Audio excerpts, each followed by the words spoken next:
Three major parts to personal development. Number one is physical part. Part of success is physical. Some people don't do well because they don't feel well. One of the first things to go to work on with intensive effort, and that's your own good health. Because a lot of things come from that. You know, the future possibilities could be greatly diminished by being lazy in producing maximum health. If you'll take care of that as a support system, you can't believe what else is possible. You can't believe what the mind can think of. You can't believe your imagination and your faith and your ability to say, hey, I'll go to work and produce the muscle to do the deal. Why? I'm healthy. I'm vigorous. I'm vital. I'm not out of breath.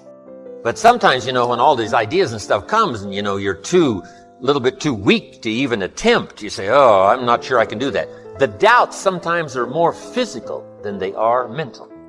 You haven't got the vitality to believe it's possible. But if you've got the vitality and the strength and you've got the health to do it, I'm telling you, ideas seem to love to be invested in healthy people that have got the ability and the ambition to pull it off. They got the health to do it. They got the strength to do it. So why not start with the health and see if your own vitality would inspire you to more imagination? Because now when you imagine, you can pull it off. But if you can't pull it off, you know, why imagine? The imagination says, why to go to work and spin all of these goals and stuff when the body isn't ready to produce? So start with physical. It's very important. Now here's some good ideas. There's scripture that says this, treat your body like a temple. Excellent phrase. A temple meaning something you'd take extremely good care of. Treat your body like a temple, not a woodshed. Here's why. The body and the mind work together.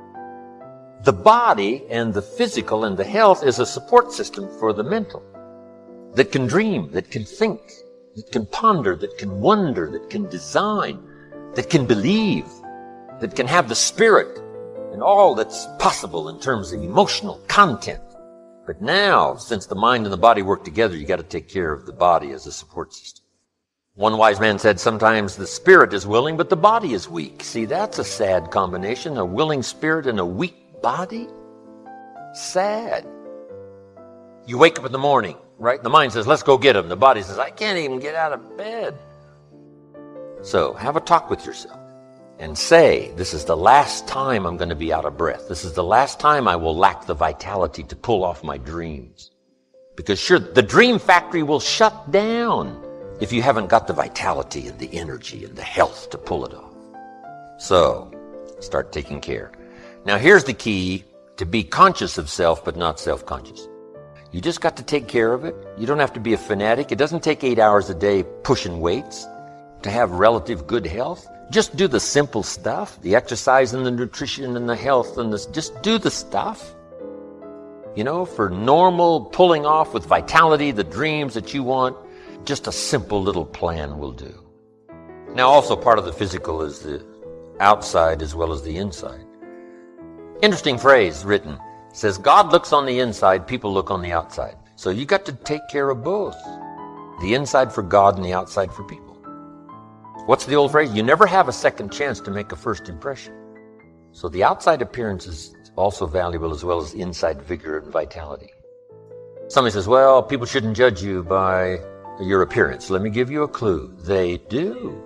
You can't bypass that. Now, of course, when people get to know you, they'll judge you by more than just how you appear.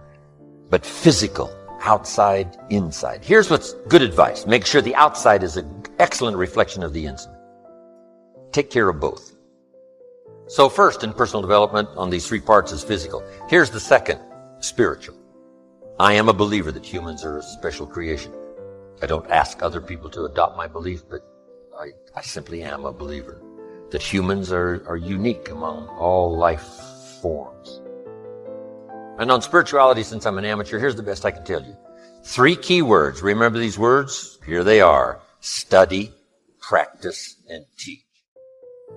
If you are a believer in whatever religion or whatever spiritual part of your program, these are 3 excellent words. Study, practice, teach. Don't neglect your studies on your own spirituality, whatever its origin, whatever your beliefs. Then practice, put it into practice so that, number one, you become a good role model, first for your children. Then teach, pass it on. You got to pass it on to the next generation and the next generation. What if the next generation gets a little weaker and the next generation gets a little weaker? Now the family foundation is starting to be weakened, which now weakens the nation because the nation is built up of strong family foundations. Now here's the third part. First is physical, second is spiritual, third is mental. Some key phrases on the mental part. First, the mind must be nourished. Food for thought. Bread for the head. Yes, you need a slice of toast in the morning, right, for your body, but you need a slice of cassette you put in the car system and listen and listen. Let something feed your mind. Here's what I teach in one of the other seminars on the mind, and that is stand guard at the door of your mind. Don't just listen to anything and everything. Make sure that you're your own best filter of what goes into your mental factory and spins out the fabric of your life and future. Stand guard at the door of your mind. Spend time. Be a selective listener. But you got to have a good diet, a good mental diet. When you walk into a home and walk into the pantry of the kitchen, you take a look what's in there. This family's either going to be healthy or it isn't going to be healthy. And a lot depends on what's in the cupboard. What you bring home, right, from the grocery store that you feast on for the body. Now here's what's important. A proper menu for the mind to make sure that it's got a wide range of nourishment. Because the mind needs the full education. The education of the dangers of life as well as the possibilities of life. Life consists of really two major things. One is avoiding the dangers and taking advantage of the opportunities. That's what life is all about. Avoiding the dangers and taking advantage of the opportunities. Now, by education, you've got to be able to see both, where somebody points out to you, these are the dangers, these are the possibilities.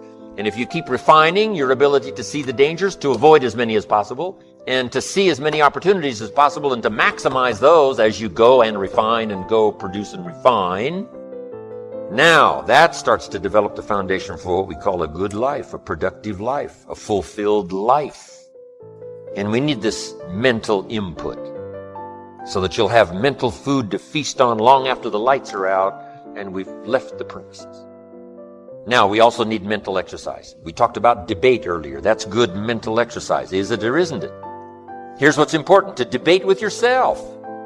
To look at both sides of the issue. You must be a student of tragedy as well as triumph. You must be a student of ill as well as good. Ideas. Learning to debate with yourself. What's good, what's bad, what's good for you, what isn't good for you. Keep your mind vigorous. Study evil as well as good. You need a good library. And in this library, you need all kinds of diversity. You need a book on Gandhi and you need a book on Hitler.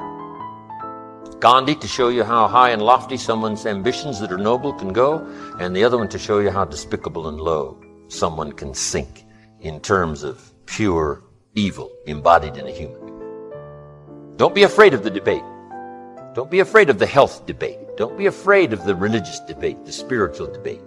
Don't be afraid for something you believe in to be challenged, because that's where the vigor and the flourishing of something is. It survives the debate. If it survives the debate, it's a pretty good idea. Okay, mental exercises. So, feed the mind, debate, exercise, a continual diet. You can't go too long in between the classes and the schools and the seminars and the sermons where things are being taught of value. Here's what else is important. You got to go to everything you can afford.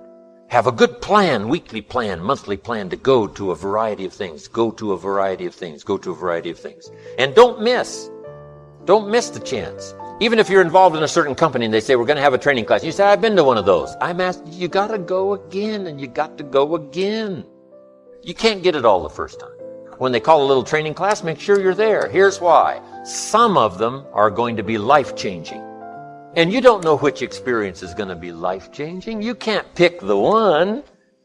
You just got to go, go, go, go. One is life-changing. You go again, you go again, you go again. Another one is life-changing. For the people that were there, somebody that you met, something that you heard, and that one was just perfect. The atmosphere was right, the crowd was right, and everything was right, and you'll never be the same again. And you don't know which one that's going to be. That's why you've got to pursue. Go often. Have a good plan for the search of knowledge and ideas that can inspire to the best of your potential. So now we've got the physical, we've got the spiritual, we've got the mental parts of personal development.